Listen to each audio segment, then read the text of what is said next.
everyone, Miss Biggs here for our second installment of our blind contour drawing lessons. So from our first video, you guys learned what a contour drawing is, and you also learned what to be looking for with a blind contour. So you're making sure that you're not looking at your paper and you're only looking at your subject matter. For that last one, you had to have one really good one where you were really not looking at your paper, only looking at your subject matter. And for this one, for our blind contour studies, I want you guys to have 3 to 5 really good portrait blind contour drawings. And then at the end, I will show you a contour line drawing, and you're only expected to have one really good one. And by really good, I mean that you're following the rubric that's attached. So you need to have a background, they're based on observation, there's no evidence of you looking at your drawing. So usually what I'm looking for in those are that you don't have the curvilinear lines, or that you're imagining what an eyeball looks like. That these are going to look a little wonky and a little bit abstract, and that's exactly what they're supposed to be. That you're learning how to see and you're documenting what you're seeing. So for our continuous line drawing, you're also not picking up your pen, and you'll see in the video that I give, there are a couple of times where I do pick up my pen. As long as you're dropping it back down on that same line, that's okay. You try not to, of course, and if you're doing it a lot, that's something that you can really see in your drawing, but it's really, really hard not to. So I just trust that if you guys are accidentally making a mistake and picking up your marker, that you set it back down on the line. So here we go. For this one, hopefully you can see over my shoulder, I am going to be drawing myself and not looking at my paper. So again, if it helps to tape your newsprint and your drawing paper onto your desk, you can. Otherwise, you are looking straight ahead and trying your best not to look down, and you can hold it with your other hand. Since we're not drawing our hand this time, this can be a little bit easier. Okay, so I'm going to start in an area that I can remember. So once again, it's best if this doesn't look exactly like you, and that you're not drawing a lot of curvilinear lines. You're really focusing on making angular lines and making it look in your likeness. So I'm going to start with my, where do I want to start? I'm going to start with the top of my hair, and remember that I want to fill up the page. So this one's going to be a little bit smaller than my head, because I think that would not be enough room to fit everything, and I want to make sure that I have some kind of shoulders, or not just a floating head. That's always best practice. So I'm going to start with my hairline, maybe with my barrette. So I'm documenting, not picking up my marker.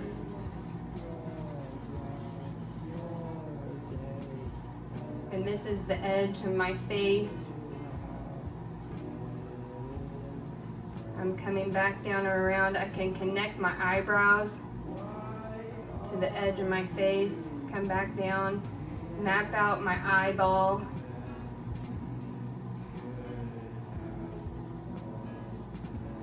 If I want to get crazy, I can add my eyelashes and my eyelids and my pupil.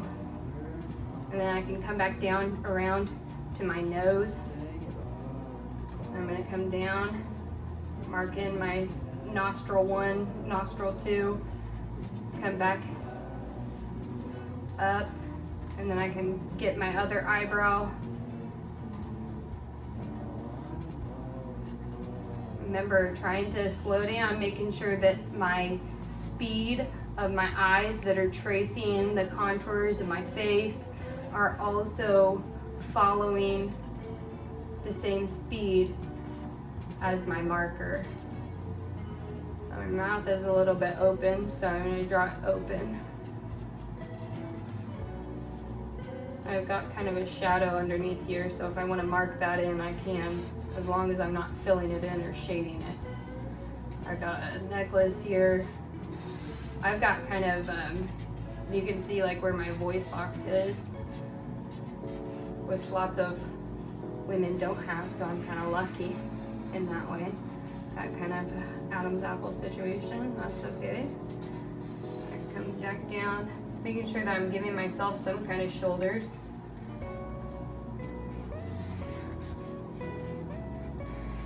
Trying your best not to look. I know it's really hard. I come down, get some of the wrinkles on my shirt. Those are always really cool. Some of my favorites. I'm gonna go down on this side edge, get that wrinkle in my shirt. All right, and then I'm done. So now if I have extra space in the background, which I do, I'm gonna go in and I might even add my camera, my phone that's back here, or that window with my potted plants in the background. So I'm just gonna drop my pen down on a line and then not look at my paper again. So I'm looking at my phone because I'm drawing my phone and it's on a tripod. And then I'm gonna jump over to this window. And then I've got lots of blinds, which I don't know where the edge of my paper is, so I can feel for it. Instead of looking, I just feel where the edge of my paper is. And then I've got this blind pole, and I've got a hanging shelf with some plants on it that I can draw.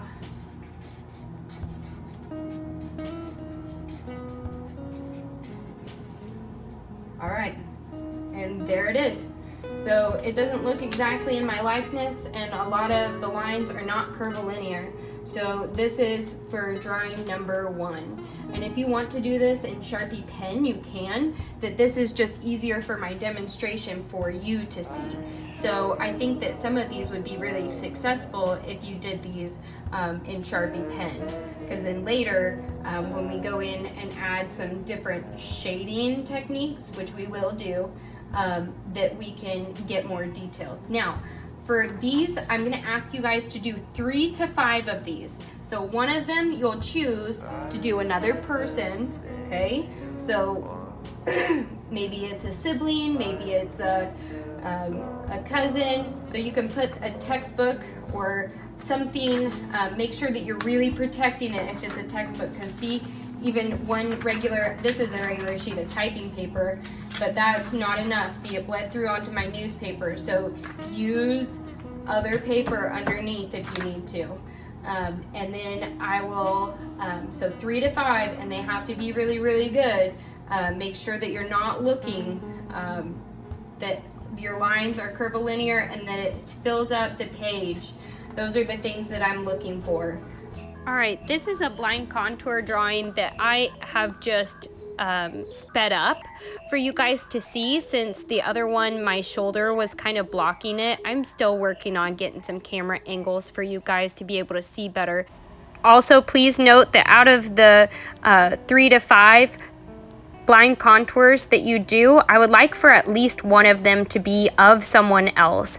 So after this video, you'll see the partner or family member portrait blind contour that you will do, and as well as a version of the continuous line drawing that could be done as a self-portrait as well.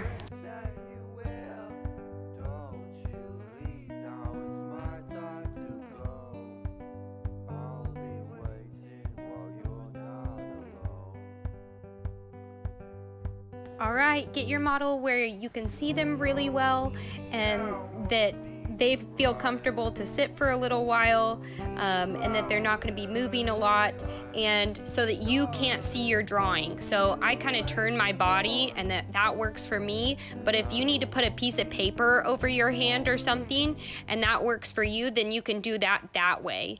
I just started in a main point where I know that I would be able to return to without redrawing an area. I love, love, love doing the angles in the wrinkles in shirts, or how the shirt lays on a person is really interesting to me. If these get off a little bit, that's totally fine. So you saw how the neckline didn't quite line up. That's his hairline. The hairline didn't quite line up onto his actual head, and that can be pretty cool. In the end, that these are something that are to document how much detail you see. So you're practicing seeing all of these details, and it's okay if they're not in the right area. So you can see that his face, I started on the middle of his shirt. So that's the reason why he has some tentacles that kind of look like they're coming out of the bottom of his face later. And I picked up my pen, so I'm going to drop it back down on a line, and then I'm going to not look again.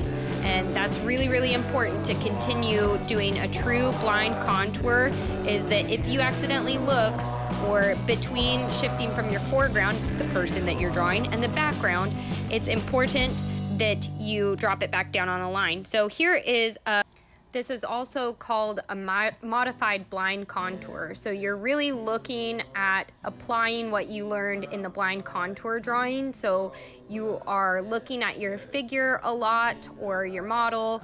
And see, I picked up my pen. Make sure that you drop it back down on a line if you're gonna pick up your pen, and because I know that mistakes happen. Just make sure that you drop it back down on a line, and that you're really looking at your model to see what their ear looks like. You're not drawing an ear that you know from your head. And if you make a mistake, it's in Sharpie or pen, so you can't erase it.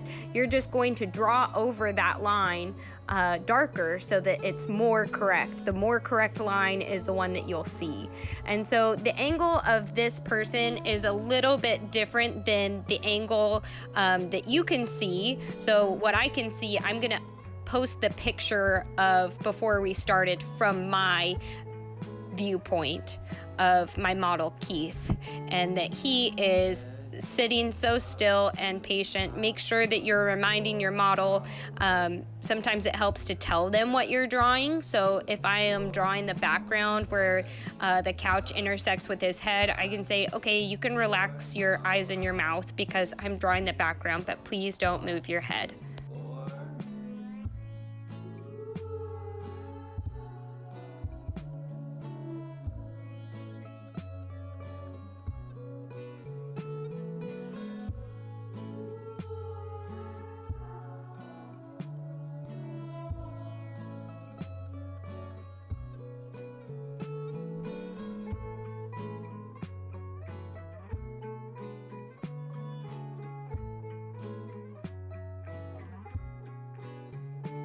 So for these, be sure that you have one really good continuous line drawing, which is what we're doing here. It's a modified blind contour, and that these can be a self-portrait if you would prefer.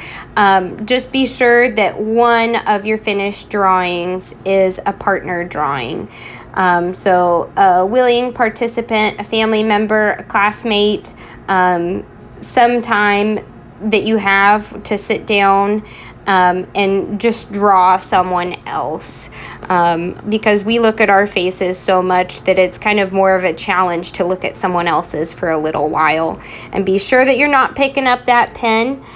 Just a reminder of some of the things that I'm looking for in these continuous line drawings is that the background is there, that they're not just floating in space or a floating head, that you use up the full page, or that you have a good composition, right? I have my person kind of off-centered, that's a good compositional practice. I'm also making sure that my person is based on observation, right? That I'm looking at him so frequently that sometimes I forget to look at what my drawing looks like and make sure that everything is mapped out well. Making sure that if you do pick up your pen, that you drop it back down on a line. That's going to be really, really important. Otherwise, it's something that you can see in your drawings. When you're done with these drawings, make sure that you hold on to them because we're going to use them for something else. And that you take photos of this stage in your process for your process portfolios. Remember that those are 100 points and those happen every 3 weeks. So it's really important to remind ourselves, because those process portfolio checks aren't going to go away. So with my line drawing, I'm now working on the background. So I told my partner that he can relax a little bit, and that I just don't want him to move his head too much, but I have to remind him again. He's never been a model for me before, but you know, there's a first for everything. So the more practice they have too, modeling's not always easy, so make sure that you have patience for your model.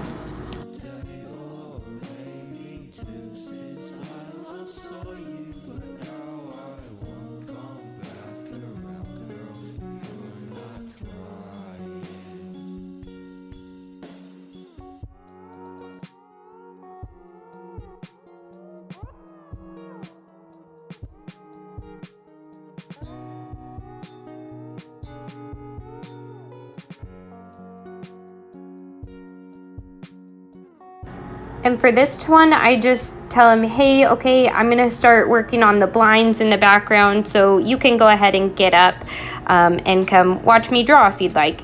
And that's exactly what he did.